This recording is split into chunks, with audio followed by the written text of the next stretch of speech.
Thank you for my box, since we don't have the up and down one, right? I know. I'll move it.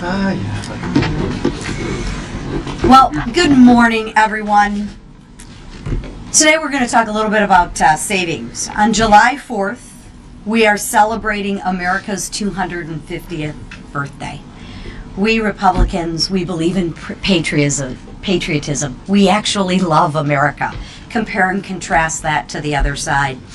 This is a monumental milestone and a truly exciting opportunity to celebrate the things that make our country great. And that thing is our people, its history, and our enduring values. But that's not the only milestone. Republicans are also celebrating the 1-year anniversary of the Working Families Tax Cuts, which has provided historic tax relief to hardworking Americans. And remember, I say this every single week, every single Democrat voted to raise your taxes.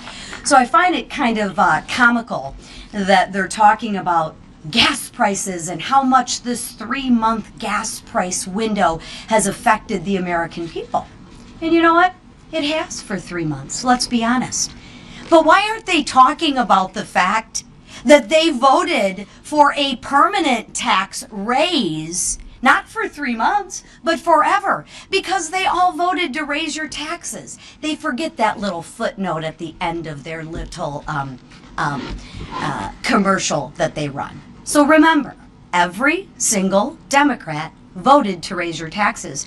And I hope you all ask them that, well, under President Trump, gas prices were maybe up for 3 months. You voted to raise gas prices forever. What do you say about that? Because last I checked, forever's a lot longer than 3 months. So I'm curious what their answer is when you ask them those questions. But with the Working Families Tax Cuts, Republicans stepped up to fill the most fundamental duty of government. We successfully funded the vital border security. We backed our law enforcement, and we invested in safer skies. So safety is important to us as Republicans as well. Far too many Americans the last few years have brought stories that never should have been brought or never should have been talked about. Parents worrying about fentanyl making its way into their schools. Families who have lost loved ones because dangerous criminals crossed the border and were allowed in our community and then released over and over and over again. Travelers wondering whether the air traffic control system they're relying on is equipped for the demands of modern air traffic control. These aren't political issues for people who are living them. They're personal issues. Just last week, I sat down with law enforcement, local leaders, and angel families in my district. Parents, siblings, and loved ones whose lives have been forever changed by the fentanyl crisis. We listened as families shared stories no parents should ever have to tell, and siblings should never have to live through. Empty seats at the dinner table, phone calls that changed their lives forever, milestones that will never be able to be celebrated. One of those stories came from one of my constituents, Jack Swan, who lost his only brother, Drew, to an opioid overdose. Drew wasn't a statistic. He was a son, he was a brother, and he was a young man with a future. He dreamed of becoming a successful businessman or serving others as a youth minister. His family should be watching those dreams unfold today, but instead they're left carrying a loss that can never be healed. For 250 years, Americans have expected their leaders to uphold a simple promise, a promise to protect the country, enforce the laws, and create conditions for people to thrive. That's exactly what we included why we included major safety investments in the Working Families Tax Cuts bill. We're securing the border by finishing the wall, and we're providing the manpower for our frontline officers that they've been asking for. We're also strengthening efforts to combat drug trafficking to support law enforcement, and we're modernizing our air traffic control systems to ensure Americans can travel safely and confidently. The contrast here couldn't be more straightforward. Every single Democrat voted against those safety measures. Every single Democrat voted to make your communities less safe. Every single Democrat took the side of the criminal, not the victim. That's the contrast, and it couldn't be more clear.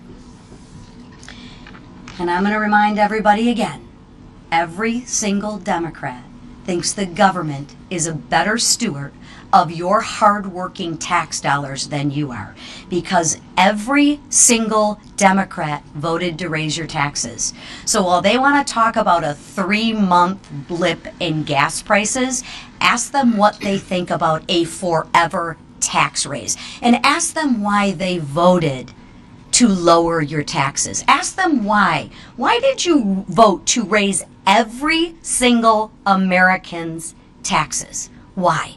I'm just curious as to what their answer is. Republicans believe government has a basic responsibility to protect its citizens, and that's exactly what we're doing. We're making our communities safe, our borders more secure, and our country stronger. And now I'll turn it over to talk about one of those issues to our Chairman of Financial Services, Mr. Franchillo. I'll get the box for you. You won't need that. Well, good morning, everybody. I want to say that it's been a long-standing road for House Republicans working with Senate Republicans to do something that Tim Scott, the chairman of the Senate Banking Committee, and I promised our colleagues over 2 years ago that we would follow through with some of the promises made actually by President Reagan, that we would cut red tape, cut bureaucracy, hold HUD accountable, and provide sticks and carrots to local communities to lower the cost of housing in this country. Housing prices since the pandemic have skyrocketed, and along with that, we've had high interest rates as the Fed has responded to Joe Biden's 40-year high in inflation.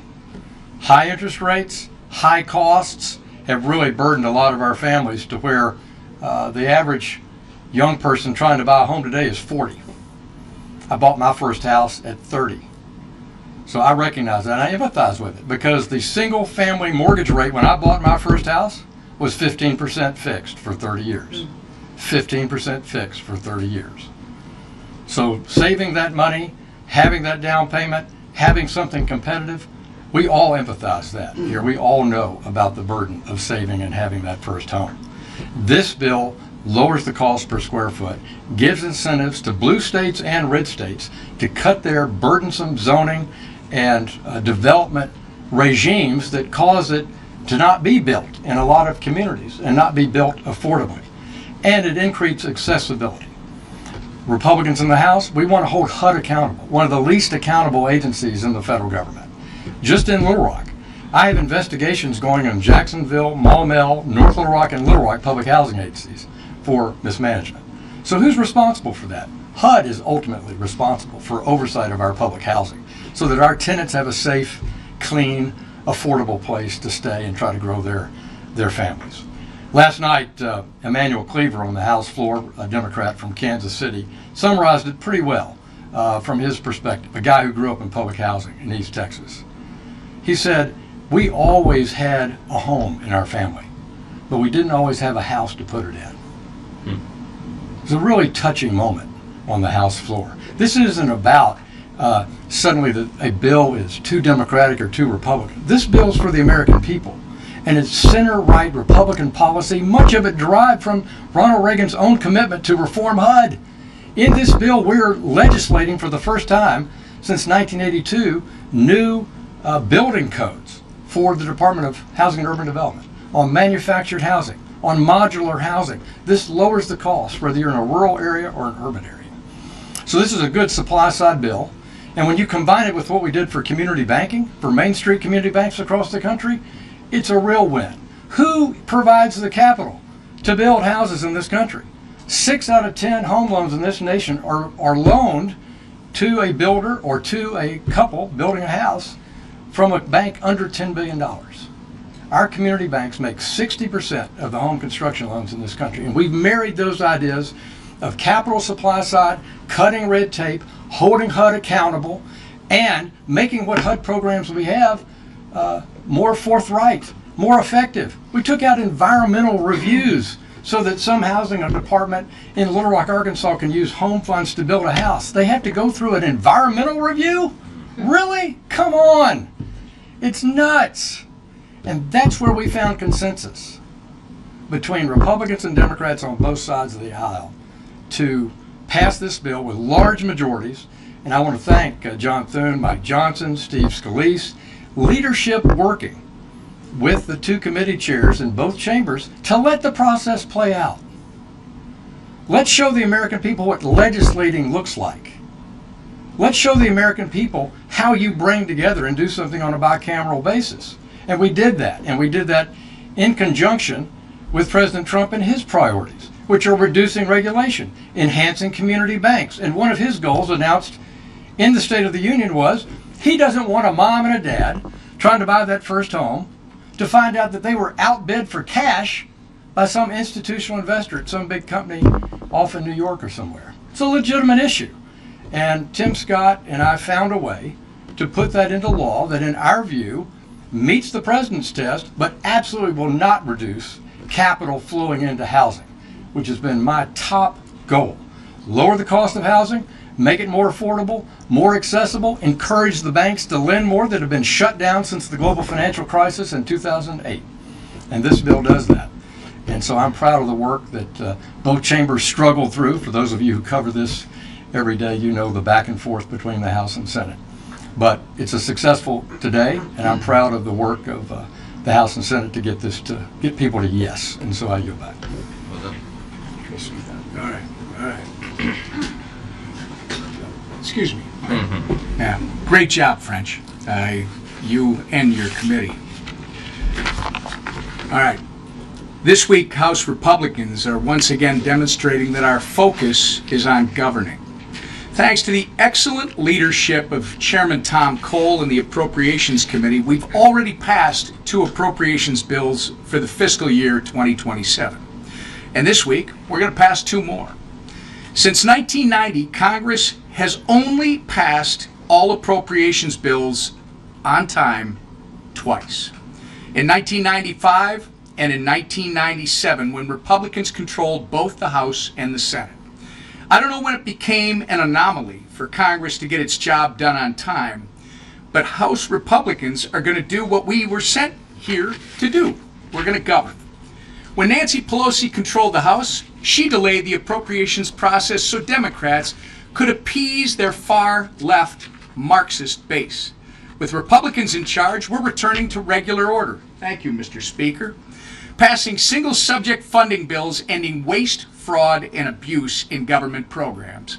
So if there's a government shutdown after September 30th this year, it will once again be entirely on Democrats. Republicans are doing the work we were hired to do.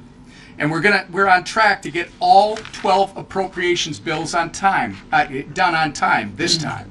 This week, we're voting on funding to strengthen our national security, unleash our energy dominance, rein in wasteful government spending, and advance our America First agenda. I know there are people back home who have a distorted view of Congress because the corrupt media fails to cover the historic wins our House Republican majority continues to achieve. House Republicans are going to be the party that governs and delivers because that's what the American people sent us here to do. And with that, I turn it over to our leader, Steve Scalise.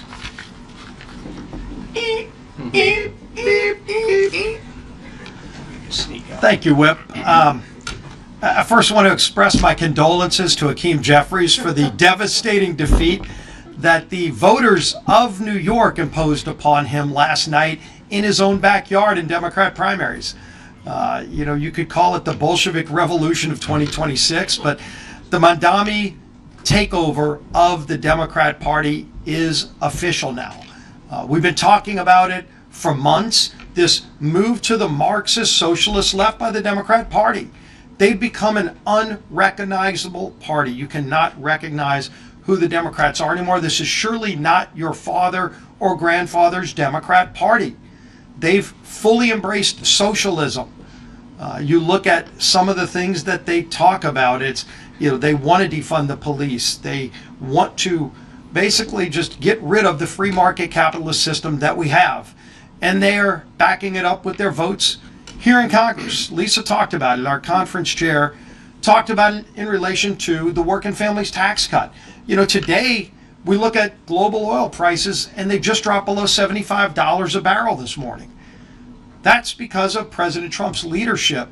And it's also because Republicans worked with President Trump to lower gas prices, to put smart energy policy in place so that we can produce our own energy. Now that the president has an agreement, an MOU with Iran, you've seen those prices drop dramatically in the last few days. That would not have happened if we didn't pass laws that opened up American energy exploration everywhere from Anwar in Alaska down to the Gulf of America. We opened it up and every single Democrat voted no because they want higher gas prices.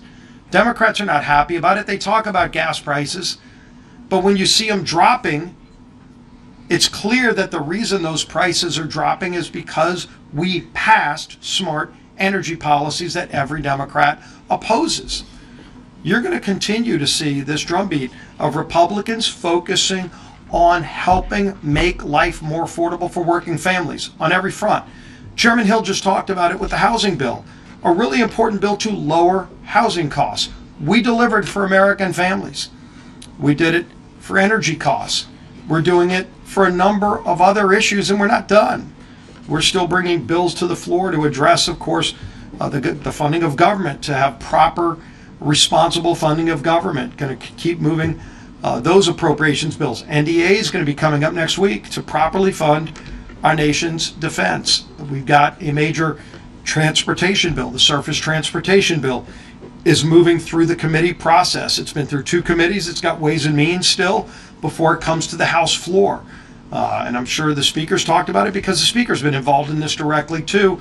We've been working hard on a Reconciliation 3.0 bill. We've done 1.0, 2.0, 2 reconciliation bills passed with only Republican votes because Democrats just don't care anymore. They don't care about national security. They've all voted against funding our Department of Homeland Security.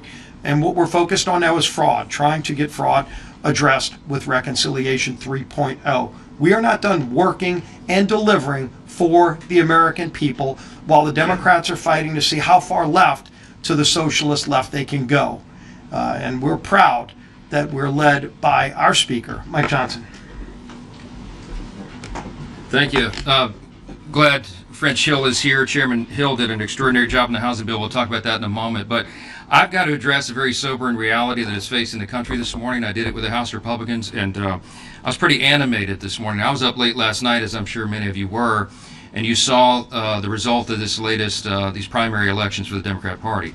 The headlines this morning say it all. I've got a collection of them here. Socialist earthquake, one of them said.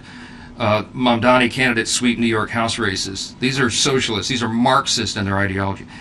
Next headline, Mamdani hails new chapter for Democrats, one of the Chirons said this morning on the news. Hakeem Jeffries, my counterpart, the Democrat leader here in the House, was booed at some of these return parties last night. You saw that on social media and some of the clips. When he was being interviewed on the screen, the crowds in New York, in his own backyard, in the Bronx, in one of these districts, were booing him. And they shouted, "You're next." Hakeem Jeffries has a tall task ahead of him right now. He's got to go out and somehow make a credible pitch to Democrat establishment donors that that's a good national investment right now. That's a tough one to make. He has just proven that he cannot even hold the line in his own backyard. How can he possibly defend against the Marxist march around the country in these other districts? This is not your father's Democrat Party, as we see all the time. Last night, among the incumbents who lost, Adriano Espaillat, who's chair of the Democrats' Hispanic Caucus, Dan Goldman, who was mocked for his Jewish heritage in a coffee shop in New York and maligned online because of that. The Democrat Party, the socialists, the Marxists have nominated some of the most radical candidates to ever run for office, and they're running for Congress. The insurgent left is on the rise. I was reminded all last night and this morning about the warning, the admonition from the Gipper, President Ronald Reagan. And he reminded us constantly, freedom is never more than one generation away from extinction. And he said, it's got to be fought for, it's got to be protected, it's got to be passed along to the next generation so that they too will know the same liberty, opportunity, and security that we've known and frankly too often take it for granted. He said, freedom is not passed along in the bloodstream. It's got to be fought for. And these are the times that Reagan was warning about. He was warning about communism overseas. Now it is on our own shores. And it is a very serious time, and every American needs to wake up and understand the threat. I want to share with you some of the lowlights, some of these candidates who are emerging through these through the processes. Last night made crystal clear, as Leader Scalise said, that Zoran Mondami and AOC and Bernie Sanders have just taken full control of the Democrat Party, of what was left of it. Across the country, Democrats have candidates winning primaries and rising through the ranks. Here's a few of them. Vang in California, one of the Democrats, she won't say the Pledge of Allegiance. Hamaway in New Jersey, Democrat candidate, socialist candidate, has ties to Al-Qaeda and other terrorists. Chevalier won last night in New York over Hakim's counter endorsement. She says she wants to abolish the border. She doesn't want a border for the country. Mendoza in Arizona wants to decriminalize trans prostitution. Apparently that's the thing. James in Iowa wants to apologize for being white. Garriott in Iowa performed a Satanist wedding. And Bennett in New Jersey stopped going to church because Trump voters were there. This is just a sampling. And these kind of people have been popping up. You've been hearing me say for weeks, there are many Mamdanis popping up all around the country. It is a dangerous thing. This is not a joke. We're in a fight right now to save the republic. And every American needs to take this seriously. You need to wake up. This upcoming midterm election is not the midterm elections of years ago. This is going to decide the direction of the country. Are we going to maintain our status as a constitutional republic on our 250th anniversary? Or are we going to make a new choice and go down some road towards a communist utopia? That's the choice right now. We've been saying for months it's a contrast election. We've been saying it's a contrast between common sense and crazy. That's exactly what's going on. They give us new illustrations every day. And these radical candidates are self-describing, they're self-identifying as Marxist. They want to fundamentally transform this country. And sadly, many of these Democrat candidates and their voters just don't have the same zeal and affection for America. They don't appreciate the freedom that we have in this country. They're not even going to celebrate on July 4th. There's a new Gallup NBC poll that came out. Did you see that? Only 29% of Democrat voters that they polled said they're proud to be an American. What happened to the Democrat Party? They compared the poll from just 20 years ago, where it was 90%, because that's where Republicans are, above 90%. 29%. Over half of Democrats now say they would rather live in another country. What a split screen we're seeing. Right now, we're triumphantly hosting the World Cup games all around the country. And we're seeing people from different countries come and get a little taste of America, a little taste of freedom, of our culture and our society, and they appreciate it so much more than these socialists running for Congress. Fans across the country are truly enjoying our world-class facilities and the incredible atmosphere on the field and off the field. Thanks to social media, we're seeing a lot of these. This has been encouraging to see. The visitors appreciate what we have. Dutch travelers are in all Buc-ee's. German players took a midnight trip to the Waffle House. It's the greatest thing they've ever seen. English fans are roaming the Everglades. Japanese tourists marveling over free chips and salsa at a Mexican restaurant in Texas. Don't forget your blessings. People from Europe and Latin America, many countries around the world, many of whom, here's the key, they grew up under repressive state-controlled economies. They've never known freedom. They've never known these kinds of things. And they're seeing for themselves the genius of America's system. A system that rewards risk takers and entrepreneurs and job creators and innovators and people who create jobs for others and expand the economy and opportunity and broaden the pathway out of poverty for more people. That's what the Republicans stand for. That's what French Hill fought for in the housing bill, to give more people a chance, to restore the American dream. That's what we promised to the voters, and that's what we are delivering. The irony is, and it is a sad irony, and I'm so disturbed this morning. Y'all know me, I'm a happy warrior. I like to be optimistic and happy. This is a very disturbing trend. Visitors around the world marvel at what our free system of free enterprise is built while rising socialist, Marxist, Democrat candidates are trying to tear the system down. That's what they told you in their campaign speeches. That's what they want to do. They want to tear it down. House Republicans are standing in the gap. We are not going to let that happen. And we had all the Republicans gathered up this morning, and I gave them the best locker room speech I can muster, because now is the time. We know America is not perfect. It has never been.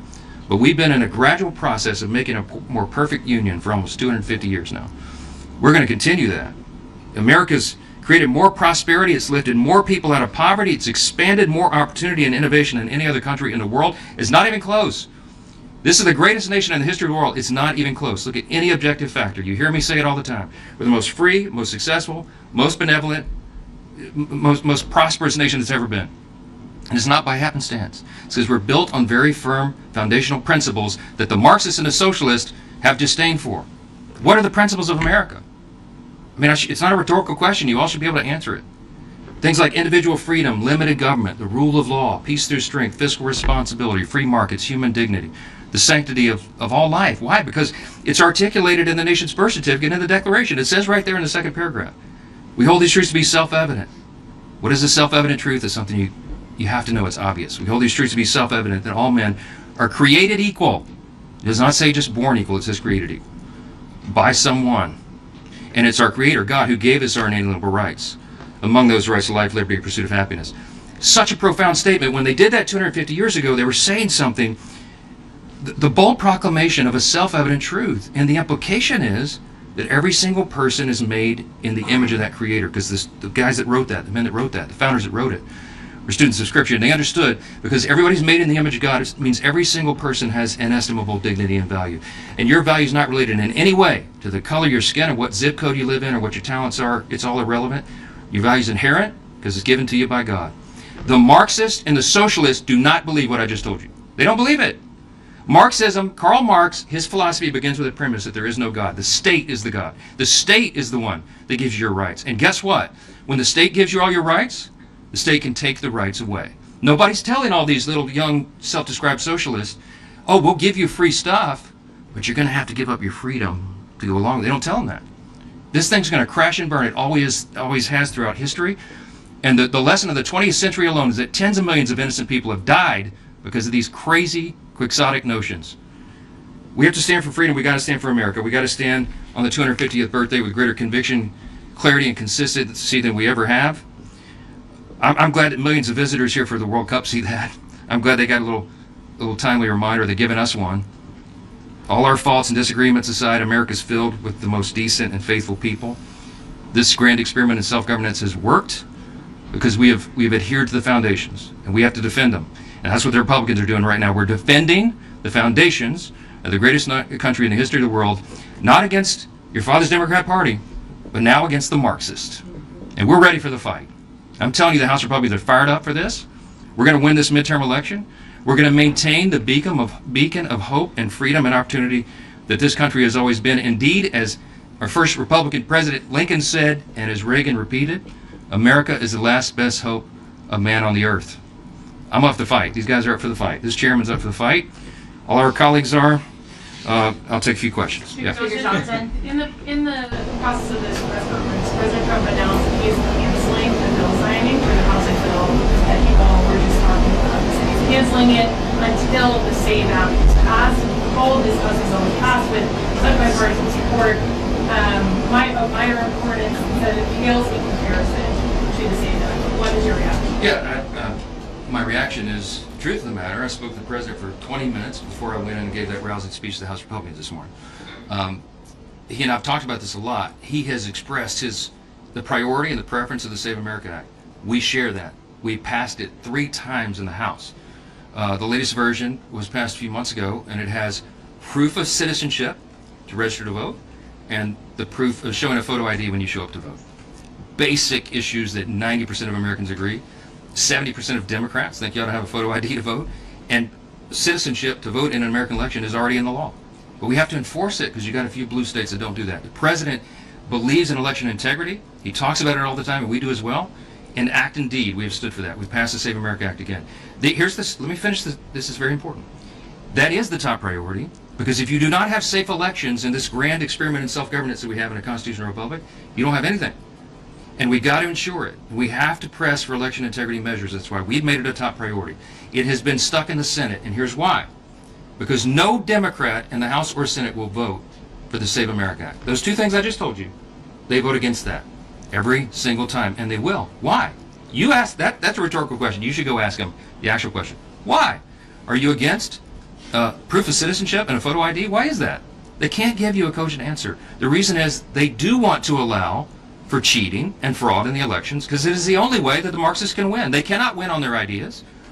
That's why this is so important. The president is to us. So how does that tie into housing? He's laser focused on Save America Act, as most common sense Americans are. The only path, I think, to get that done, because you're never going to get 7 Democrats to join 53 Republicans in the Senate to do that. They will not do it. Chuck Schumer will never vote for that or release any Democrat to do it. You have to put it on a reconciliation bill. We believe that if you create a grant program that ties it to reconciling the budget, and you allow blue states, if they come to their senses and they want to avail themselves of election integrity proposals and ideas and policies, they can draw down from a federal fund and use those funds. We're willing to invest heavily in that. And House Republicans will put together a reconciliation bill, Reconciliation 3.0, that will have that. I've talked the president through that in detail this morning, as I have in the past, and he said, can we do it? I said, we can, if the Republicans will stand together. We're on the line right now to defend it. Hold on. So that's what we're going to do. The president said, I want to see some progress on it. I said, I'd love to show it to you. We got a meeting today and some more coming up. And so he decided, and I didn't announce it, I wanted him to announce it, but we're delaying this. As you know, he has a window of time before he has to sign a bill, and he's going to use a little bit more of that window of time, and we're going to go through this together. Now, the housing bill is a great product because this guy right here fought like a warrior poet to defend our principles. It did have a lot of Elizabeth Warren's preferences and policy provisions in the original Senate bill, but that's why we spent months and months and months doing the tug-of-war, and we wound up having 85%, that's my estimate, maybe more, of the housing, of the final product is housing conservative priorities and policies. And the other things that are in there are not consequential. Not as consequential as all the great things that Chairman Hill outlined. I mean, we're addressing it's transformational legislation because we're addressing the affordability problem in housing that, as he said, has persisted since COVID. When interest rates are high and costs are high, it makes the barrier to entry so high that young families can't get into houses anymore. That's not a Republican or Democrat problem, it's an American problem. So Americans are fixing it. And so we're going to reduce regulation so builders can build. We're going to limit institutional investing in the housing market. We're going to bring the American dream back within the grasp of hard-working American families. Critical to do, great policy. The president, when we go through the details of the bill, he's going to understand that it's a good product, and certainly something that fulfills his promises to bring down the cost. Interest rates is another big priority of his and all of ours, and I think the new Fed chair will do that. We get the economy humming again. We keep the Strait of Hormuz open. We keep gas prices down to earth. This economy is going to take off like a rocket, y'all, because in 2025, as Scott Bessent said, the Treasury Secretary said months ago, 2025 was like setting the table.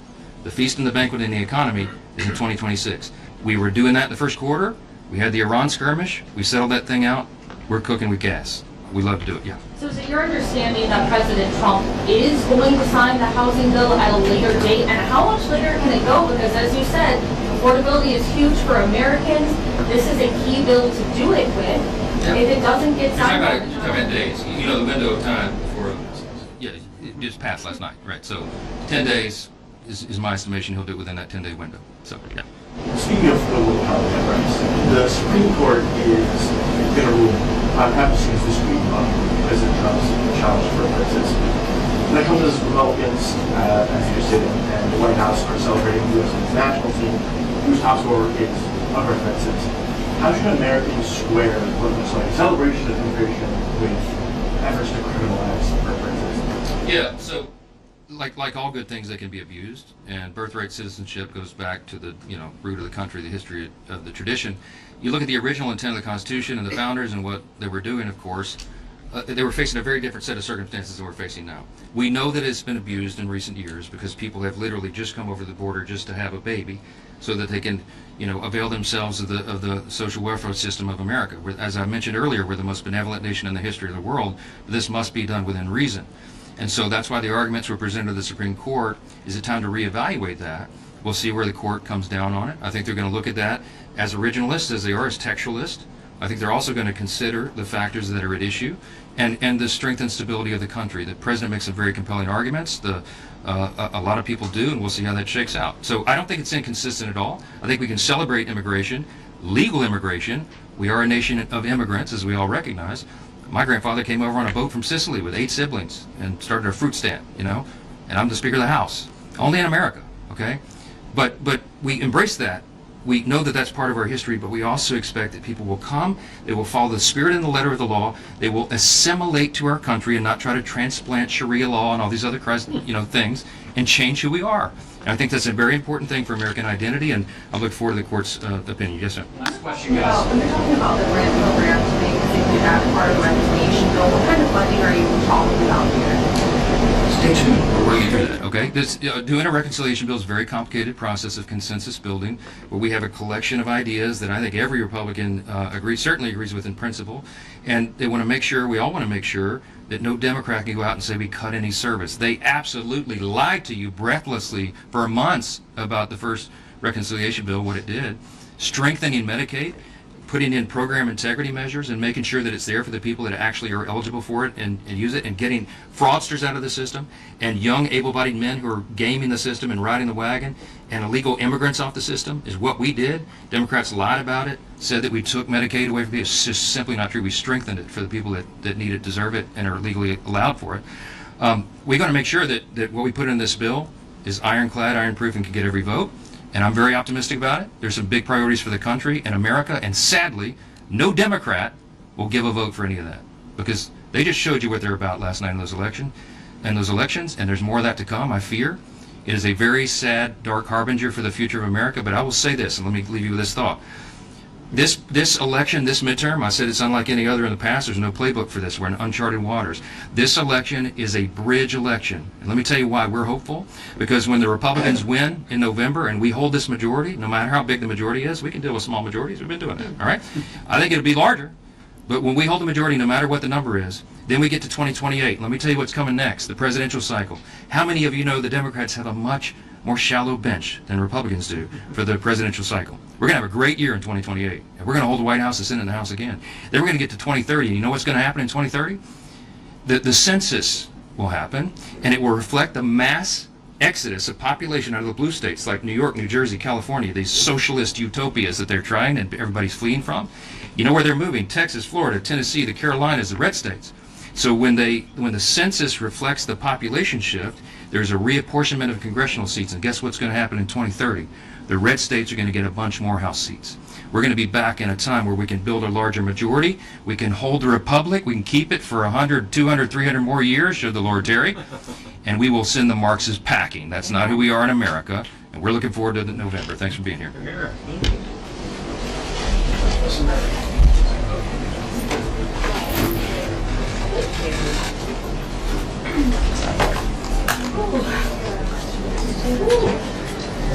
It's terrible. At least.